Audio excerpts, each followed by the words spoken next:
Oh, sure. Okay. Okay. Thank you very much, Ms. Delaney. Good evening, everyone. It is Wednesday, January 17th. This is a regularly scheduled meeting of the Public Safety and Transportation Committee, and we are being both audio and video recorded. At the start of the meeting, I am joined by members of the committee, Councillor Greenberg from Ward 1, Councillor Lucas from Ward 2. I don't see Councillor Wright yet. We have Councillor Block from Ward 4, Councillor Downs, Vice Chair of the Committee from Ward 5, Councillor Bixby from Ward 6, myself from Ward 7, and I don't believe I saw Councillor Lipoff yet. So our first item of the evening is 54-24, a request to change the number of deputy chiefs in the fire department. This is Her Honor the Mayor requesting to amend one of our ordinances to change the number of deputy chiefs from 5 to 6. Chief Gentile, thank you for joining us. And if you could start us off and introduce the colleagues who are here with you tonight and let us know about this item, please. Thank you, Councillor Grossman. Can everybody hear me okay? We can. Excellent. I have Assistant Chief Mike Bianchi with me as well. And he's kind of a perfect person to speak on this item as he's held one of these lieutenant positions. So we'll get to him in 1 second. But we are requesting a change to the city ordinance, specifically section 10-28, which basically reads that there are 5 deputy chiefs, and we are looking to increase that number to 6.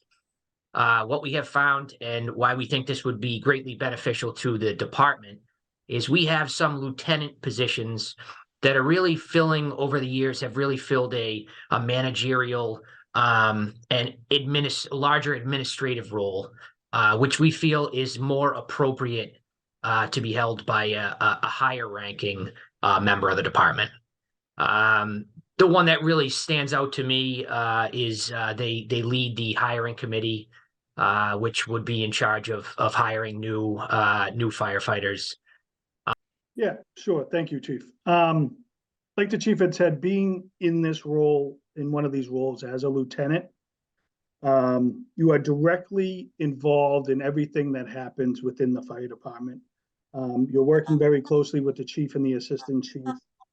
Some of the functions are our telestaff system, which is our rostering system that controls when everybody works, what day they work, scheduling vacation, scheduling swaps. So a whole administrative rostering system that controls every scheduling that happens in our department. So that itself is a big role. Like the chief had said, the hiring committee that also takes on a big role also. Also internal promotions, PIO, which is the public information officer. That is another aspect or role that the position has, dealing with the media, social media, media on emergency scenes, trying to give them as much information as we can give them at that point. So that's some of the areas. Community outreach is another big one.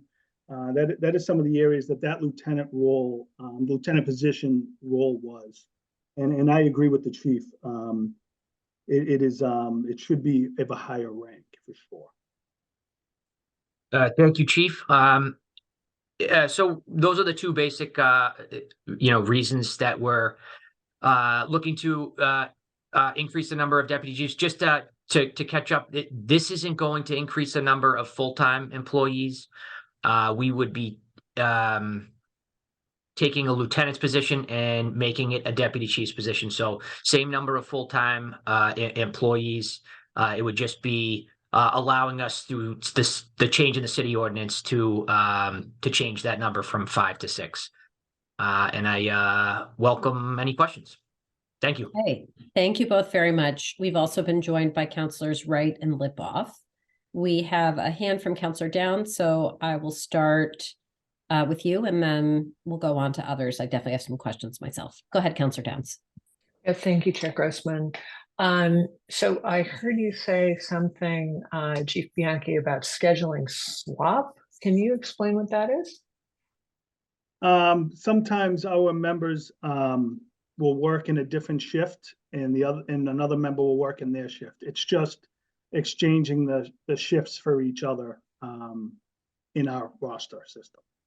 Okay, I understand. Chair, would it be appropriate to ask the budget implications of this? Definitely one of my questions, so I think so. Okay. Does this have any implications on the budget, chiefs? If I may, Madam Chair, Sure. I Absolutely. actually was debating about raising my hand when the two chiefs finished with their conversation. We have been discussing this for quite a while. So when we put the fiscal 24 budget together, we've actually budgeted this position at a deputy chief. We certainly, would not move forward until we really went through the entire process and got your approval to create the deputy chief position. But we did budget it as such in the fiscal 24 budget. So we've already incorporated the cost. The cost difference, just to remind everyone, a lieutenant in fire is actually the first line of supervision, whereas a lieutenant in police is second. So a lieutenant in fire is like a sergeant in police. That's partly why we also agree and believe that this position really should be elevated. But the budget implications budget was already taken care of when we put the 24 budget together. And so what it is the difference between a lieutenant's pay and a deputy's pay. That's the impact. And roughly how much is that? I want to say it's about 30 or 40,000. A captain makes 17% more than a lieutenant, and a deputy makes 17% more than a captain. So it's 34% of something that I think is still less than 100,000 for base pay. So it's in the $30,000 to $40,000 range. Excellent. Thank you so much for all that information. I think I'm going to support this. Thank you. Okay, thank you. Do we have questions from other members of the committee? Okay, so I'll ask a few and then we'll see if we have any others. So I'm a little curious about the structure of the deputy chief's areas of responsibility and sort of how it came to be over the years that this particular lieutenant position carries so much authority. It actually is particularly interesting to me just hearing Ms. Lemieux's explanation that captain is the level above lieutenant, and forgive me for not knowing these things. I should know more, and I appreciate being educated about it. And then that the deputy chief level is above that. So that was quite a lot of authority that was, vested at this level of being a lieutenant. And I'm curious if you could just say a little bit more about how that evolved in this way and that at that level. And if you could also explain how you currently divide up the responsibilities of the 5 current deputy chiefs, and essentially why this wasn't part of one of those job responsibilities at the deputy chief level before. I'll answer them kind of in backwards because it's a little easier to explain what we're currently doing. So we have 5 deputy chiefs now. 4 of those deputy chiefs are shift commanders. So we have 4 shifts or platoons, and they work. One of those deputies is assigned to each one of those shifts. So they will run the emergency operations side of the fire department on a daily basis. They're in charge of all the calls. They're in charge of at least the initial incident command system at any large event. That is their primary task is emergency services. We now have the 5th deputy is the fire prevention deputy chief. So he runs the fire prevention bureau. So that is his only role. He runs all of fire prevention. So, and that kind of leads to the first question. We have there is a tremendous amount of administrative work that gets done in the chief's office, whether it's policies and procedures or the staffing or the hiring or the promotions. And these and the public information officers. And so as we've kind of developed, we've had a lieutenant, an assistant chief, and the chief in that chief's office. That's kind of the three people that run the administrative portion of the department. And so as it's developed, it's as more things have come up, the lieutenant has kind of taken on that responsibility, kind of little by little. You look at the Telestaff software, which is our staffing program, which I think we've had for about 10 years now. And that was brand new. We were doing it at pen and paper, not very effectively, not very efficiently. And when that was brought on, someone had to take that job on. And since there's three people in the office, it was assigned to the lieutenant. Public information officer, we didn't have a public information officer until, I want to say, roughly 5 years ago. And when we were looking to make a public information officer, once again, that was assigned and taken on by the lieutenant at the time in headquarters. So I think it's evolved slowly as new responsibilities have come up. But if you look at the totality of it now, certainly we believe that it really belongs in a higher ranking official. That makes a lot of sense. Are there any bargaining implications to this change, or no, because it's at more of the management level? Yeah, so any bargaining implications have been spoken to and agreed upon by the union. So that aspect is not going to be a problem. Okay. That's really helpful. Thank you so much, and makes a lot of sense to me as well. Do we have other comments or questions from members of the committee? Okay, I don't see any. Councillor Lucas. I would like to make a motion to approve. Okay, motion to approve by Councillor Lucas. Councillor Block.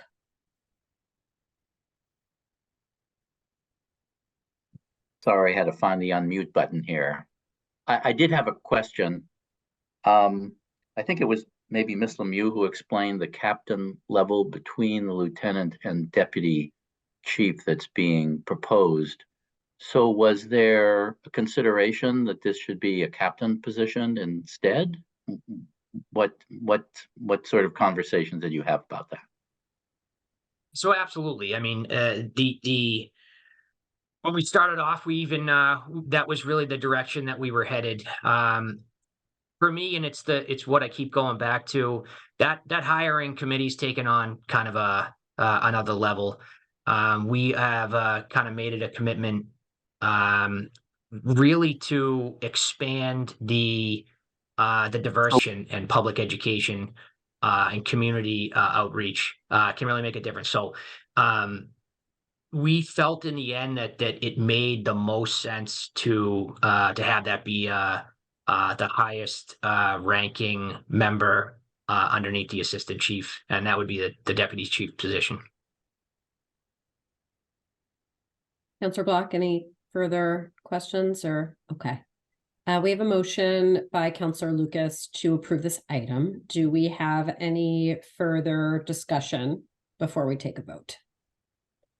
Okay, seeing none, we'll do this on a voice vote. All those in favor, please say aye. Aye. Any opposed?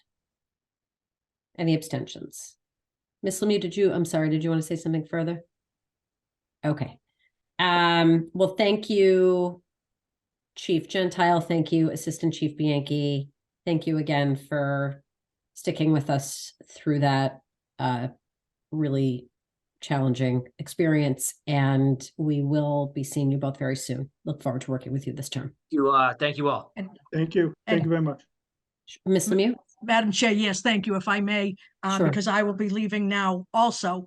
I just want you to know I have reached out to and heard back from Joe Mulvey, our Director of IT, and tomorrow we will meet to make sure that we have a faster way to stop such incredibly inappropriate behavior.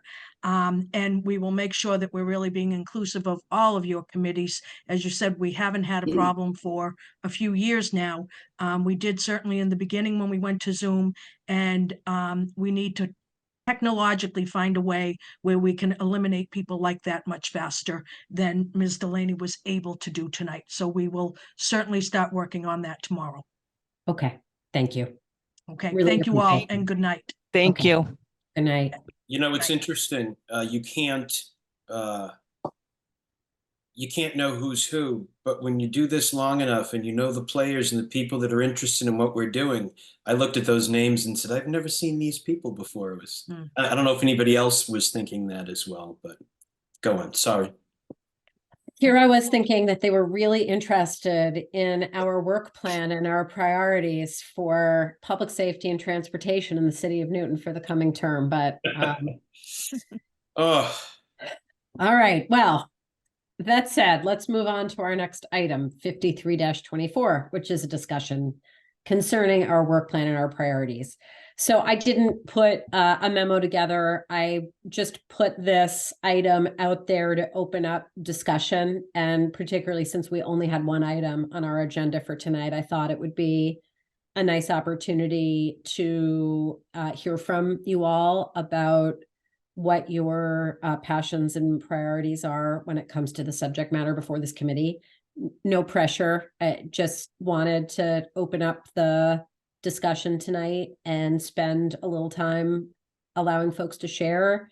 And if the committee wants, we can keep this as a held item going forward so that we can revisit the topic after we've had a chance to get started tonight. And I do expect, of course, particularly for folks who are new to the council, that as your time on the council unfolds and you experience and learn more, that there may be new topics of interest. So this certainly isn't holding anybody to anything, but really just to get the ball rolling. So I've got Councillor Lucas's hand up first, followed by Councillor Block. Thank you, Madam Chair. So a couple of items that I think we should discuss this term is the ongoing transportation initiatives that have been implemented by, I presume, the planning department and potentially DPW.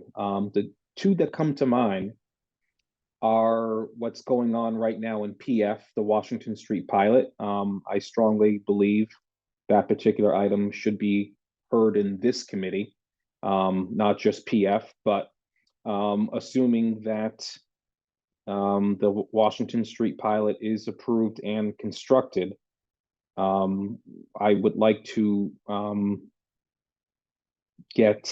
call it maybe quarterly updates from the administration on the implementation and updates regarding the Washington Street pilot.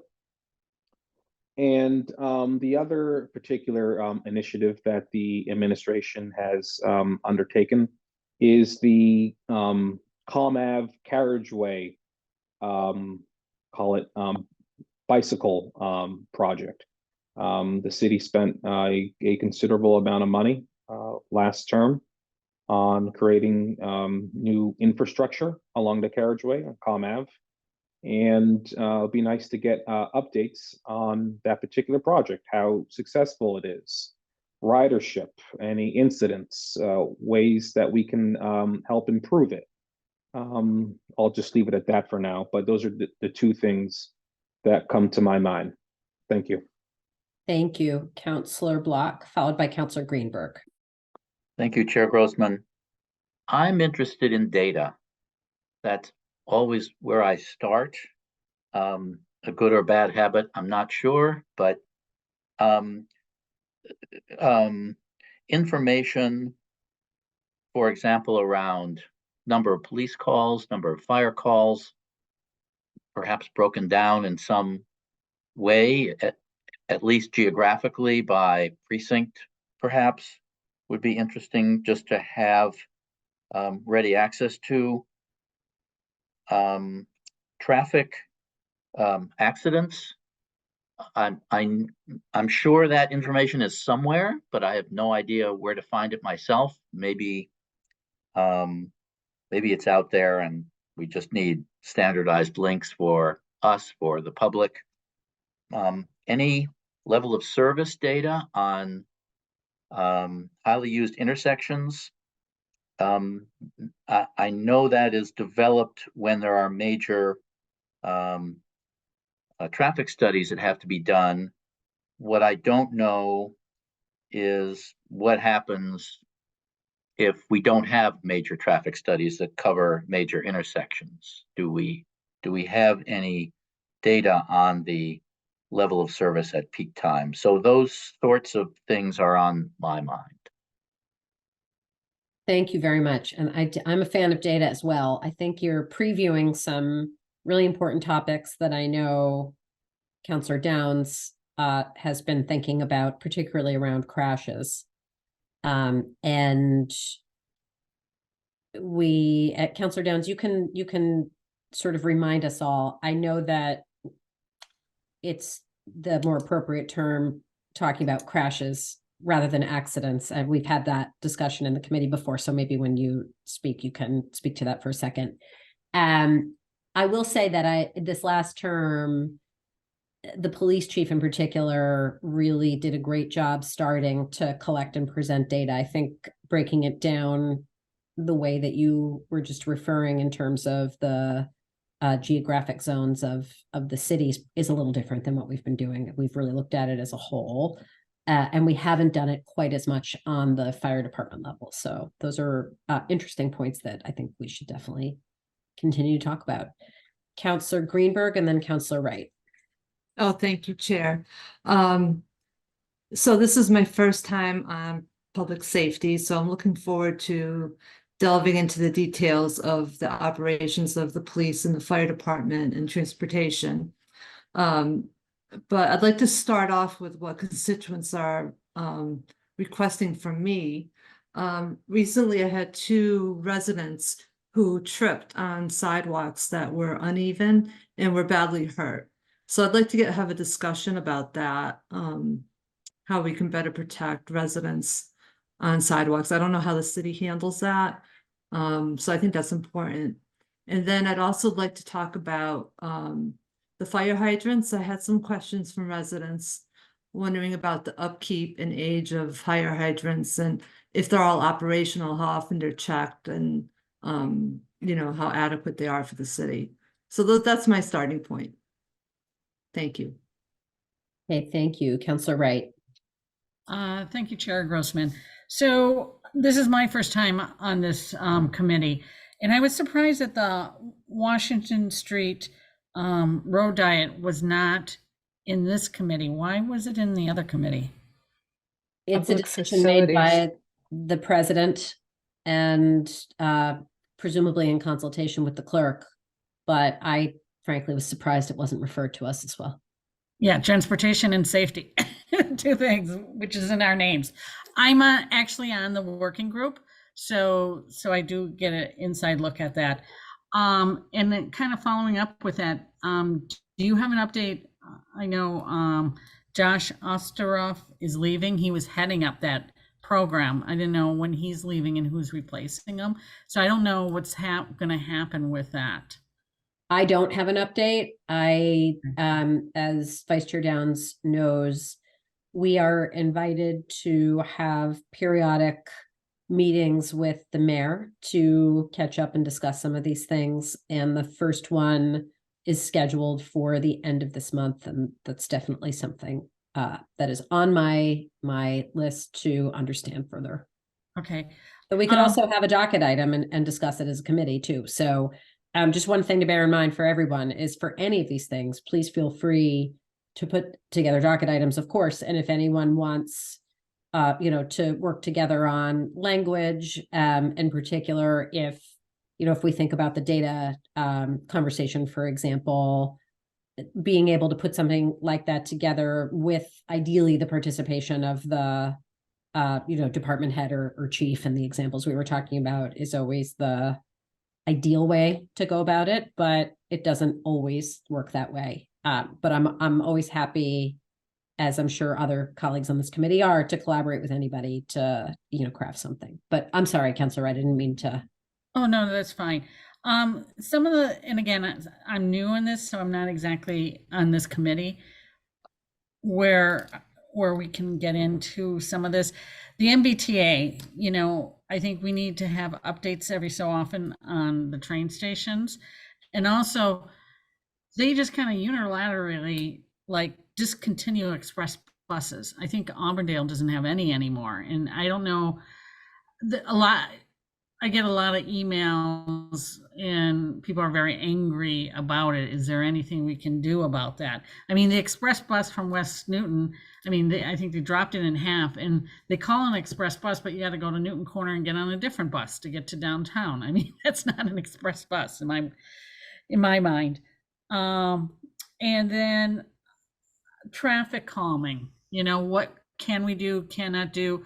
I know they did a pilot, I think, on Mill Street, and I don't know, can we do speed humps or not? Because especially in West Newton, there's a lot of cut through streets. And then especially if we're going to do the traffic calming in or the road diet on Washington Street, that's going to send to other streets. And it's just been a big issue out by us. That's about it for right now. Okay, thank you. I definitely, on the traffic calming piece, it probably makes sense over time, maybe once a term, but I don't know if we did it this last term. We have had our leaders in the transportation department from the city come in and explain their approach to traffic calming, which I actually think is critically important for all of us, because we get very frequent outreach from residents with traffic calming requests. And one of the greatest frustrations I've experienced on this committee is how small our traffic calming budget is and how limited we are in being able to do anything about it. And I always think it's illuminating to have the discussion about how the city goes about it and how we think about putting our extremely limited dollars to work. And like I said, it's one of those things about being a counselor, particularly on this committee, that I just find really hard to swallow. But I'll leave it at that for now. All set for now, Councilor Wright? Yep, that's it. Thanks. Okay, thanks. I have Councilor Lipoff, then Councilor Bixby. Thanks. Just because there are so many new people on the committee, I'll give a little history. Probably 19, 20 years ago when I chaired this committee, we were inundated by stop signs and crosswalks, and we were overwhelmed. And it's not that they're the smaller things; they're the local contentious, focused items, and we couldn't think macro. We couldn't look at a bigger picture when people came to us and said, we'd like a sticker program. We'd like you to look at a whole neighborhood. And that's when we created the traffic council, Brooke Lipsett, myself, and Jay Sacconi's father, I think, the three of us. And it took all of those other smaller pieces, which are better reviewed by our traffic engineer and our police and fire. And it took a lot of that away and left this committee to do bigger things. So just for the new people, if you're looking at a stop sign or something smaller, put that in front of traffic council.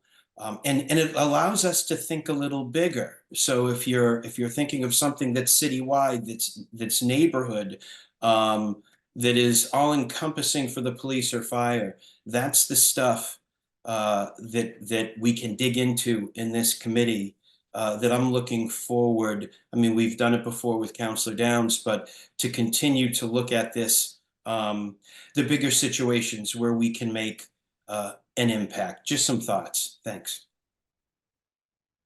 Thank you. And we will continue to have appeals that come out of traffic council. And I believe our first one will be on our next agenda. So preview of coming attractions. Councilor Bixby and then Vice Chair Downs. I think two things come to mind listening to my colleagues' comments. One, is kind of how we can relate as a committee to the state level things that affect our transportation.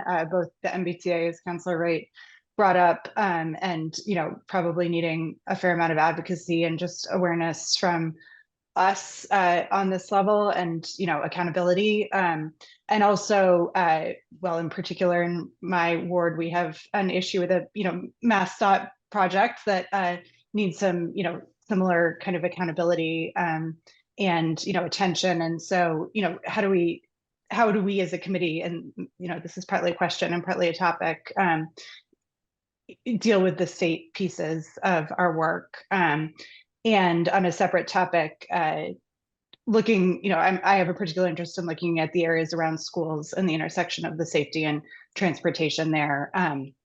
So that's something I hope that we can continue to look at this term, and really help make sure that people can get to and from school in all the safe ways that we can provide them with. So thanks. Thank you very much. Councillor Downs.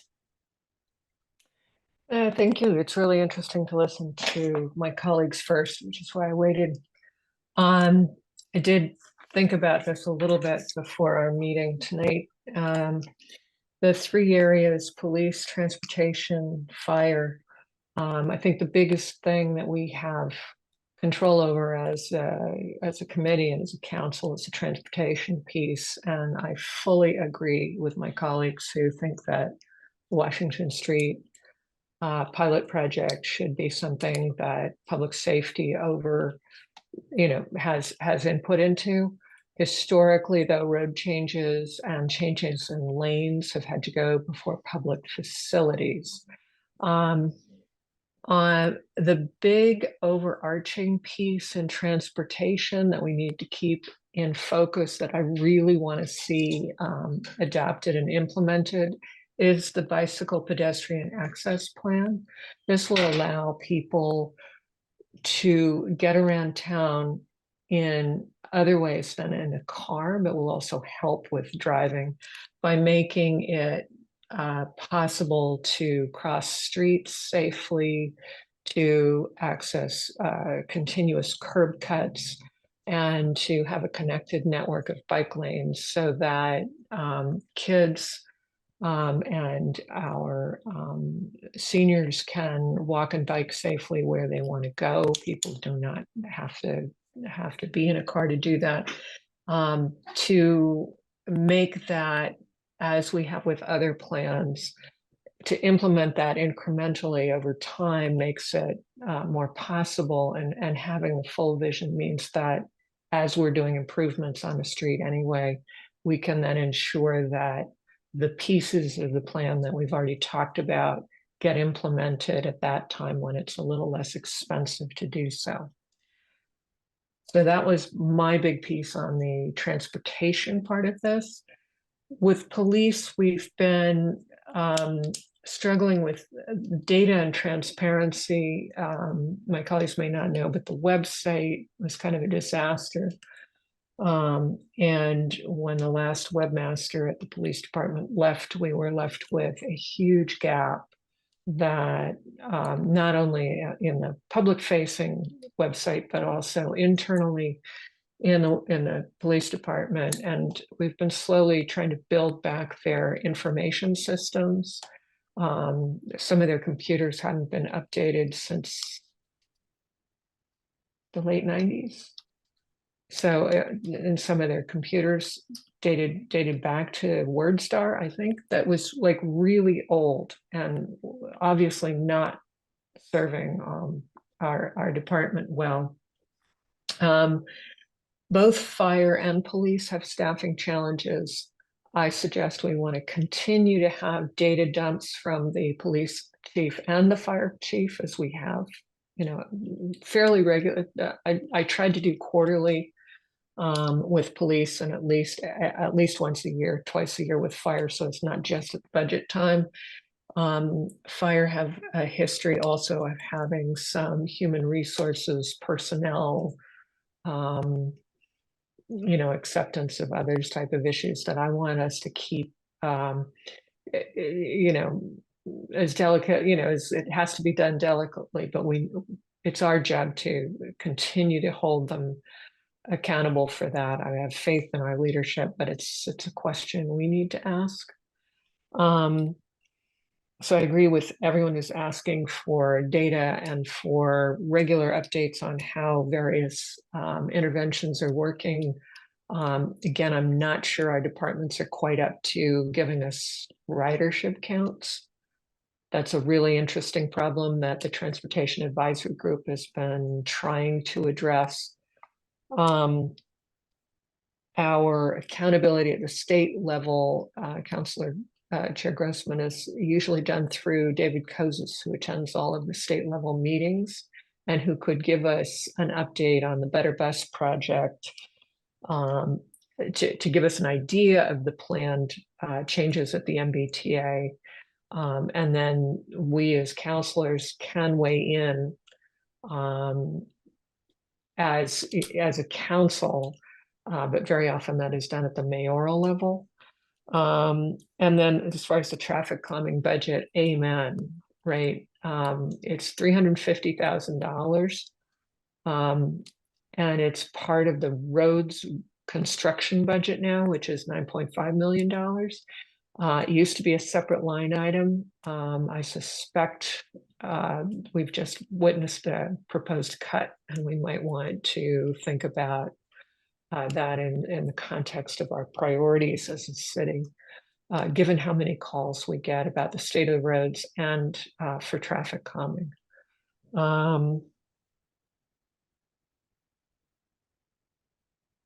And on fire hydrant upkeep, we have been asking that from the fire department at our regular data interviews. Sidewalk conditions, Councilor Greenberg, are under public facilities, but the pedestrian access plan will have a sidewalk data layer, which will show the conditions, which is why it's so important to get that adopted and implemented. Thank you so much, Councilor Downs. There was a lot of really important information and all that. I really appreciate it. I may have to send an outline to Danielle. Danielle, let me know. If you had all that written down. Yes, please, if you have it written down. Yeah, please do. I'll send it to you. Please, thank you. Councilor Lucas. Thank you, Madam Chair. Just to let everyone knows this, as I know Councilor Wright and I think someone else mentioned it. I don't remember who it was. The Washington Street pilot. Yeah, I too was I was shocked when I didn't see this in PS&T and saw it in P&F. I called up President Laredo and I expressed this disappointment to him. And he said that when the mayor docketed this item, it was City Clerk Miss Moore who made the determination to put it to PF. That being said, I think it should be heard in PS&T and also PF. I don't see what the harm in that is. If you remember, it was last term, we had 2 committee meetings where we discussed the traffic light at Comm Ave and Ash Street. 2 committee meetings for a traffic light in this committee. So the fact that the pilot is going through a different committee is, I am disappointed with that. Chair, I don't know if you want to contact President Laredo or not, but if you, I would be happy to co-sign any letter that you would send to him requesting that that item be heard in PS&T. I appreciate that. Let me plan to reach out to him about it. I don't logistically know exactly what would be required to have it sent here. I suspect it may be more straightforward, perhaps more advantageous, I don't know, to have some sort of a separate item so that we can discuss it, but let me look into it because I don't want to give you an answer without having researched it. Councilor Block. That's fine. Part of it is our council rules, which have lane changes under public facilities, but we certainly could have heard it here as well, just for my colleagues' edification. According to the planning department, according to Josh Ostroff, this just accepts the concept, and there will be multiple iterations as it goes to 25% design and beyond, where we can weigh in. And we should ask to be part of that discussion. I agree. I appreciate that, and that sort of furthers my thinking. I don't know if it's critical that this particular docket item, given that it's on their agenda and going forward right now, if it makes sense or is meaningful to hold up the process and trying to bring it here. It may, but let me inquire with him and find out more about what's to come and what our opportunities will be, and give it some thought. Councillor Block. Thank you, Chair Grossman. Just a comment on the council rules. We can reconsider those rules. I've been working on a proposal to change a rule in a completely different area, but if this is something that we think there's an issue about, somebody should consider writing up the pros and cons of leaving it the way it is versus doing it in some other way. What I was wondering about, just as a general way in which the committee proceeds, this being first time on this committee and any committee really, other than land use, which has met once so far, do we have access to experts outside of city government? If let's say we were going to discuss the road diet proposal, I know planning would prepare its memos and provide us information. If we wanted to try and get an outside expert on road diets that was willing to testify, whether they're a Newton resident or not, is that something the committee does or could do? So I'm just again trying to get a sense of where we get data, where we get information, and how we put it all together. So that's a great question, and I will definitely invite my other experienced colleagues to give their opinions on this. It's interesting. This has come up for me in other contexts in the past, particularly around finance, about when folks who are not members of the administration or another counselor or a member of the public are invited to join, and when it's appropriate, when it's not. So I guess the first thing I would say is I don't know that there's any rules preventing outside participation. We certainly don't have any budget for it. So there's not any money that we could use to support bringing in someone who wasn't really willing to come in and do that of their own accord, without that being something that the administration had, asked for and supported with budget dollars. So that's sort of problem one. I guess problem two is, at least in the prior situations where it's come up, it's always been an interesting judgment call about when and where it's appropriate and what sorts of opinions, and how you make sure, like when you're calling someone an expert, who decides, that they're an expert, and when is someone invited in and when are they not, and where does that stop? So let me stop there. Councillor Downs has her hand up, so I'm curious what your thoughts are on this, and others as well. I was just going to give you some history. We have had presentations from outside experts on sort of not on specific projects, but on general concepts. and around safety and transportation. I believe Stephanie Pollock came in and talked to the committee. This is before I was counselor, so I've been an activist in transportation for many years in Newton. And we could certainly do that. Usually, Councillor Black, when we want outside expertise, we've brought in MAPC, which has a number of folks in this space who are familiar with the studies and then the how things get put together. But it's and we do have the benefit of the Transportation Advisory Group, which are Newton citizens who are really interested in transportation, and many of whom have some background in logistics or transportation planning or just in data and transparency that they've been able to bring to bear, either as letter writers or as commentators to this committee.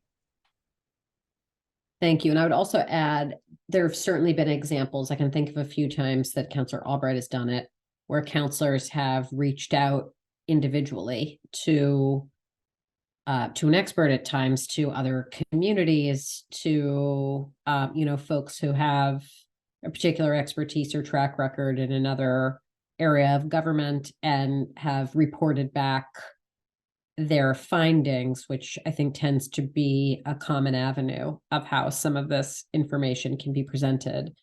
But like Councillor Downs was saying, it's not that it's never happened or never appropriate. It's not a common experience. But it's something we can certainly continue to think about, particularly with reference to certain individual examples or subject matters. But go ahead, Councillor Block. I saw you had your hand back up. Yeah, I just wanted to mention one particular example. When I was working on Riverside in the local neighborhood committee, this was back in 2018-19, we consulted Fred Salvucci, who was the former Secretary of Transportation, for quite a while. He came to visit us at Riverside. He had some very interesting views on that particular project. And I don't know if you remember, but he came to the city council and did testify during the public comment period. He was limited to 2 minutes, as everyone else was. I'm not even sure that he really had the right to speak for 2 minutes. He's not a Newton resident. And I think we're better off if we can find people like that who are willing to talk to us, as part of our regular deliberations. They often have a lot of experience to bring to bear that I think would help us understand something, whether it's a road diet or whatever it is. And this, during Riverside, I also happened to get in touch with the Boston University Urban Planning Department. I think academia is very interested in helping cities and towns, both faculty and students, and the contributions they can make without expecting any compensation. That's not where they're coming from. It's all educationally based. I found that to be very, very interesting, and I think it won't apply to every single topic, of course, but I think we could develop interesting relationships with people who could help us and help the council in other areas too, perhaps. So that's just my sort of specific example of how it's come up in my experience in the past. Appreciate it. Let's keep talking about it as we proceed. One topic that no one has raised so far is parking. And I think this term is going to be really interesting in opportunities to talk about it. Obviously, we have a ballot initiative we expect to be coming. And we've had some really passionate discussions on the topic over the years in this committee. I'm not sure how to go about talking about it. There's been typically similar docket items each term that have come up in the past that have spurred the conversation. Personally, at the end of last term, I was disappointed to hear from our administration a lack of interest in what I'll call creative problem solving, for lack of a better word, in trying to find paths forward, paths for compromise and solving what I think are commonly understood problems, but with different views on how to go about dealing with them. But that's something that I've been thinking about, and I really welcome opinions on how we go about thinking about and talking about. Councillor Lipoff, let me go to you.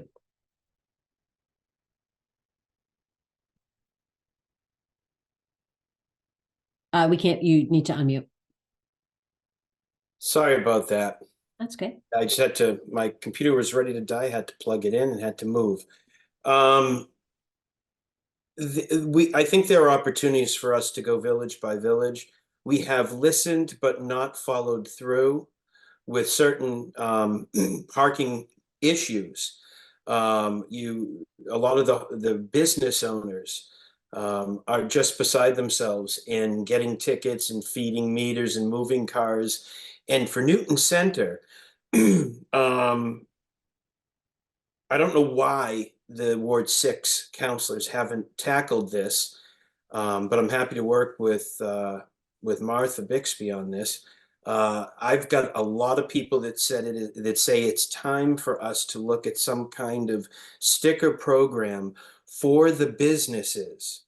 There is enough parking in Newton Center. There's enough long-term parking that if we gave the workers, the people who work in the businesses, a sticker which allows the owner of that business to pay an annual or a monthly fee for that sticker so that they can park where they need to park, we'll still be getting income, but we'll be allowing the people who work in our businesses to be able to come to work and not think about their car all day.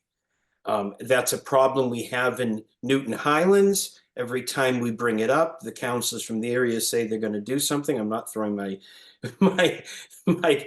colleagues under the bus here, but we get busy and there's a lot of things that come at us, big special permits and zoning, and all of a sudden we forget. Those are the kind of things that we can do related to parking on this committee that we can make a difference. And I'm going to pledge to work with the councilors from Newton Highlands and Newton Center for this year to get something done if we're able to do it. Thank you, Councillor Downs. So parking is something I brought up with Mr. Ostroff and Barney Heath. As soon as we had that meeting in Newton Highlands where everybody's complaining about the parking, Councilor Lipoff, we actually have a sticker program for employees in Newton Center. And to know how well it's working, we would need to bring David Kozis in to do to talk with us about it. And actually, I believe he's his annual report to us is on our next meeting agenda. So note to self, ask him about that. There's one in Newton Center, there's one in Newton Highlands. Well, then nobody knows about it because I have about 6 businesses that come to me and say, "What can I do? We really should do this." So shame on us for not publicizing it better, because they are in both committees. A traffic council has been busy expanding it and tweaking it, and measuring how many passes are used, and and it's a relative bargain. You can buy one for and it can be transferred between employees. There's been a lot of innovation in that sphere, so that may be a good topic to have Mr. Kozison How long to has that talk with been- us about. How long has that been active in Newton Center? He's been working on it. Remember we had the Newton Center parking study? A lot of Believe studies, it would but have that's been been, has that 7 been years implemented? ago. Is that a Yeah, a study? lot or of is that's that been an- implemented. And Councillor Bowman former Councillor Bowman could probably update you on just exactly where it is. Because she was working with Mr. Kozis on locating the spots. You don't want them right in front of the businesses. You want them further away, but close enough that they're not a terrible long walk. Can't wait to hear how they told all the businesses in Newton Center about this, because most of them don't know. Obviously, the communications job it needs to be done better, but I was aware of that. So. Anybody else? Well, unaware of we need that? to refresh and educate. I mean, I remember quite a lot about the Newton Highlands program, and the creation of that was definitely in the time, Councillor Downs, that since you and I joined the council. I can't remember the timeline on Newton Center, but Mr. Kozis is scheduled to come here in our next meeting to give his annual update. And I think it makes sense to reach out and speak to him about maybe just an overview of what sticker programs we have and where they are and how they work and how well they've been working. And that's a great topic that we should be continuing to support and further. Excellent. Timely, that'll be in next. We can ask them about it. Thank you. Okay, it's 8 o'clock. Do we have other comments, questions, ideas, suggestions, brainstorms? Okay, I don't see any. I would ask if there's a motion on this item. I think if folks are interested, it could be useful to just hold this open so that if we want to have a forum to revisit how we're doing and what other topics, that we have this docket item to rely on. But if folks don't want to continue with this docket item, I will of course respect that as well. Councillor Greenberg. I'll move to hold. Okay, motion to hold by Councillor Greenberg. Any discussion on the motion? Seeing none, all those in favor, please say aye. Aye. Aye. Any opposed? Any abstentions? Okay, Motion to adjourn. all in favor of adjournment, please say aye. Aye. Aye. Any opposed? Any abstentions? Okay, we're adjourned at 8:03. Thanks all. Have a great night. Thank you.